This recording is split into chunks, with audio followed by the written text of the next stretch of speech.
नमस्कार, आप देख रहे हैं आइडियल एक्सप्रेस। मैं हूं हिमांशु शेखर। बुलेटिन की शुरुआत में बात कर लेते हैं प्रधानमंत्री नरेंद्र मोदी के मन की बात की। मन की बात कार्यक्रम के 124वें संस्करण के तहत पीएम मोदी ने देश को संबोधित किया। अपने संबोधन में पीएम मोदी ने देश से जुड़े कई मुद्दों पर अपनी बात रखी। अपने संबोधन की शुरुआत पीएम मोदी से शुभांशु शुक्ला के अंतरिक्ष वापसी से की और स्पेस साइंस से जुड़े देश की उपलब्धियों का जिक्र भी किया। इसके साथ ही उन्होंने केमिस्ट्री और मैथ्स के फील्ड में देश के हाल फिलहाल की उपलब्धि और यूनेस्को की ओर से 12 मराठा किलों को धरोहर घोषित किए जाने पर चर्चा की। पीएम मोदी के आज का मन की बात करीब आधे घंटे का रहा। पीएम मोदी ने अपने मन की बात कार्यक्रम में गुमला का भी जिक्र किया। अपने संबोधन में पीएम मोदी ने गुमला की बदलती तस्वीर को देश के सामने रखा। पीएम मोदी ने गुमला जिले के किसान ओम प्रकाश साहू के मुख्य धारा में लौटने और मत्स्य पालन से रोजगार सृजन किए जाने की कहानी साझा की। साथ ही उन्होंने गुमला के नक्सल के गिरफ्त के बाहर निकलकर विकास के रास्ते में आगे बढ़ने की बात भी कही।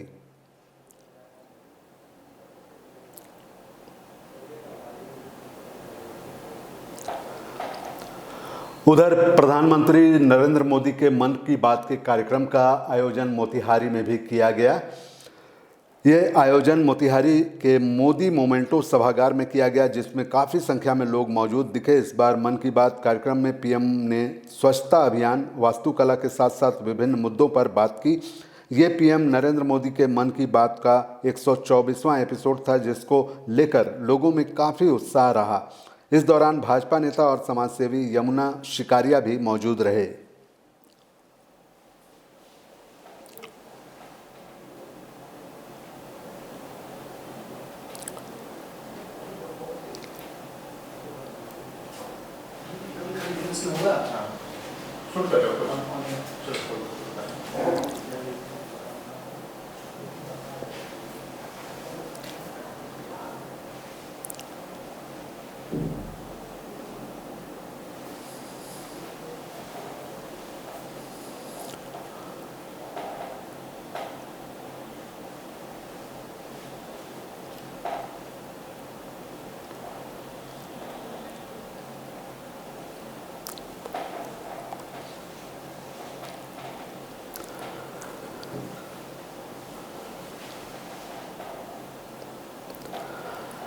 पूर्वी चंपारण और स्वच्छ संस्था के अभियान ने एक बड़ा काम किया है।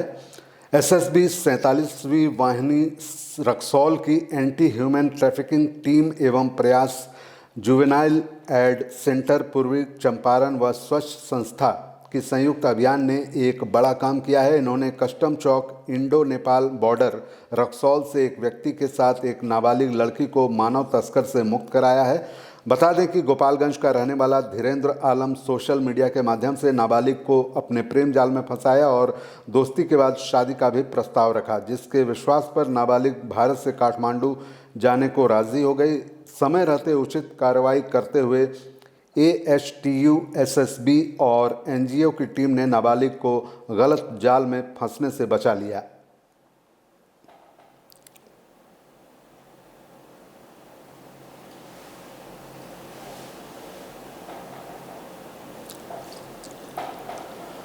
और अब बात कर लेते हैं बॉम्बे हाईकोर्ट के एक फैसले की।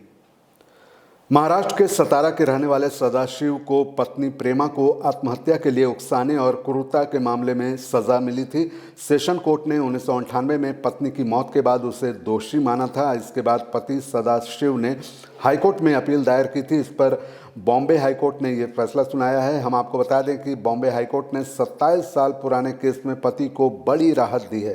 अदालत ने शख्स को बरी करते हुए कहा कि किसी महिला के रंग रूप और खाना न बनाने को लेकर तंज कसना इस हद तक क्रूरता नहीं मानी जा सकती कि उस पर प्रताड़ना और आत्महत्या के लिए उकसाने की धारा लगाई जाए।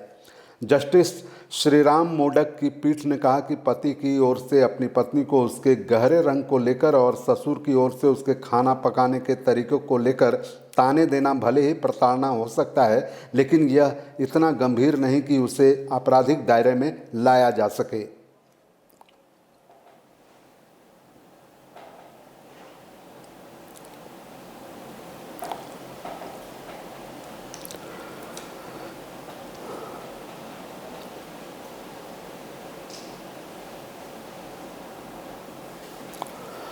और अब बात कर लेते हैं हजारीबाग बार एसोसिएशन की। हजारीबाग बार एसोसिएशन भवन के ऊपरी तल्ले में शनिवार को कई आधुनिक सुविधाओं से सुसज्जित एक सभागार का उद्घाटन किया गया। इस अवसर पर बतौर मुख्य अतिथि हजारीबाग लोकसभा क्षेत्र के सांसद मनीष जायसवाल और विशिष्ट अतिथि हजारीबाग विधायक प्रदीप प्रसाद और झारखंड स्टेट बार काउंसिल के अध्यक्ष राजेंद्र कृष्ण ने संयुक्त रूप से शिलापट का अनावरण कर फीता काटा और दीप प्रज्वलित कर उद्घाटन किया। उद्घाटन के दौरान हजारीबाग बार संघ की युवा अधिवक्ता दीप शिखा ने अपने साथी अधिवक्ताओं के साथ मां शारदे की वंदना की, जिसके बाद हजारीबाग बार संघ द्वारा सांसद मनीष जायसवाल सहित अन्य अतिथियों का पुष्प गुच्छ भेंट कर स्मृति चिन्ह देकर और शॉल ओढ़ाकर उनका स्वागत और सम्मान किया गया।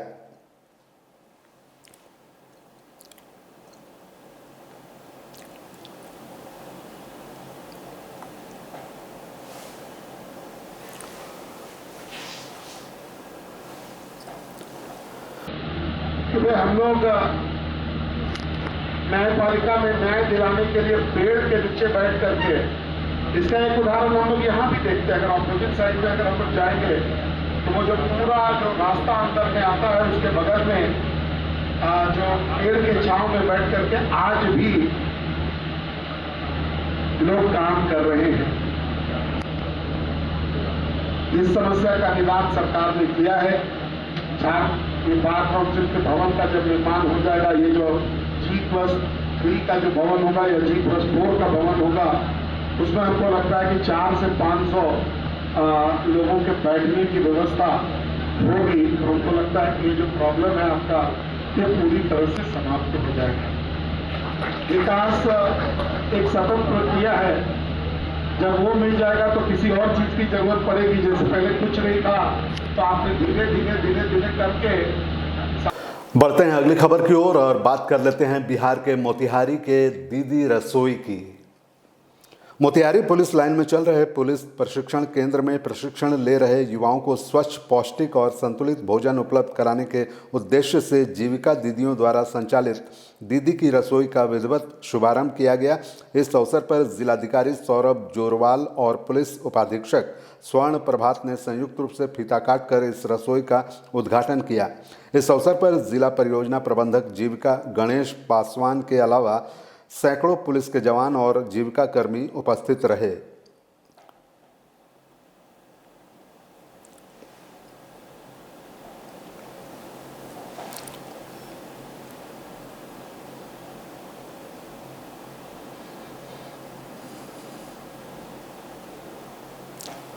और अब बात मोतिहारी पुलिस के बड़ी सफलता की।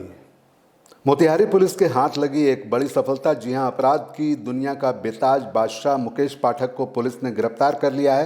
रंगदारी और जमीन पर कब्जा करने वाले और करवाने के मामले में गिरफ्तारी हुई है।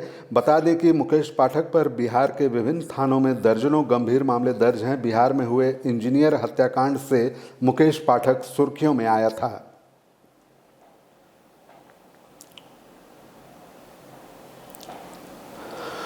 उधर मोतिहारी में दिन दहाड़े पैक्स अध्यक्ष का गुंडागर्दी का मामला सामने आ रहा है। बताया जा रहा है कि सलहा पैक्स अध्यक्ष मुन्ना सिंह ने चुनावी रंजिश के कारण अपने कार से अपने ही गांव के एक युवक की मोटरसाइकिल में जानबूझकर टक्कर मारी। इसके बाद उक्त पैक्स अध्यक्ष और उसके भाई ने गाड़ी से उतरकर जख्मी युवक को लात घूंसे से प्रहार कर गंभीर रूप से घायल कर दिया। इस घटना का फुटेज सीसीटीवी कैमरा में कैद हो गया है।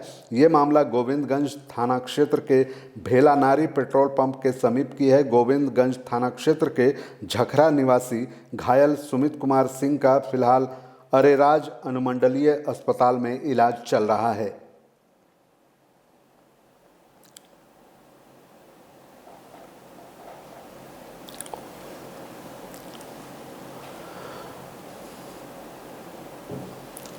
उधर कैमूर जिले में अज्ञात चोरों ने दुर्गा मंदिर को अपना निशाना बनाया है।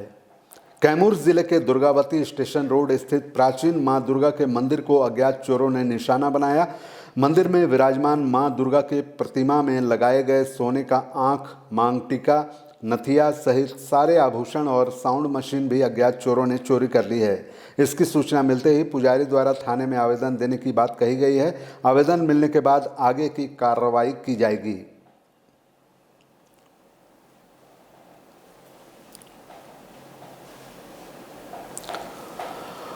और अब बात कर लेते हैं मोतिहारी के स्कूल के प्रिंसिपल की विदाई की।